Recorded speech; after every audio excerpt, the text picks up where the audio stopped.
U té abstrakce bych rád ještě při tom vysvětlování zůstal. Myslel jsem na vás, že budete tady chvíli stát a najednou budete mít všechno prohlídnuté a budete se trošičku nudit. Tak vedle pohoštění, které samozřejmě je pro vás, tak jsem ještě připravil projekci. Můj syn se je ochotně ujal a při té projekci uvidíte zhruba asi 50-60, pokud budete teda stát ve správném úhlu, ale poběží to celou dobu po tomto úvodním proslovu, takže se na každého může dostat a bude tam asi 50-60 malých obrázků.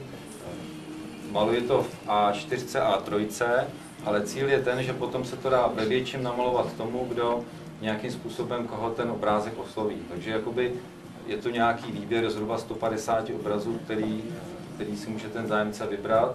Když to normálně malíři namalují určitý počet obrazů, což jim zabere čas, materiál a peníze, ale pak třeba se nemusí trefit do vkusu těch lidí. Takže je to jakoby taková možnost nabídky pro někoho, koho obrazy zajímají.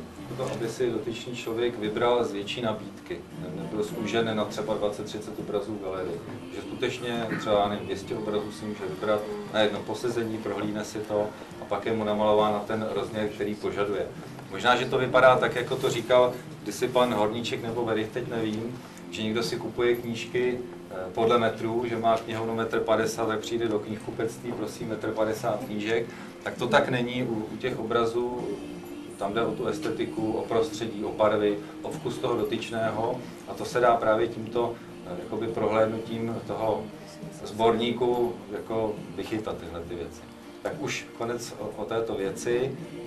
Bavte se tu dobře, vemte si pohoštění a závěrem bych chtěl moc poděkovat paní Mirele, mojí vedoucí, za to, že je profesionál nejen v té odbornosti děkuji, v té odbornosti galeristky, ale každá odbornost má v té výseči, odbornost je velká část, ale pak je tam také lidský faktor a řekl bych, že paní Mirele je člověk, který ráda tyto věci dělá z lásky a také podle toho se chová k těm, kteří v ní můžou vystavovat. Tak si toho velice vážím a protože jsem dostal od manželky povolení dát jiné ženě květinu, tak taky rád předávám a ještě jednou tím moc děkuji. Ježišmarja, děkuji, ale teď jako já, která jsem strašně ukecána tím slovo.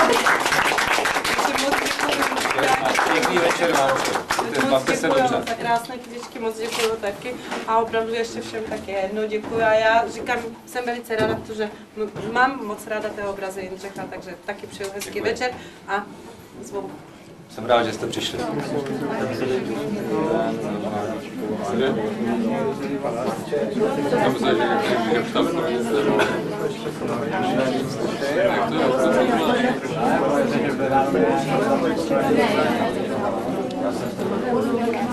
Tak a jaká jsme ještě v tom natočení Čiříku?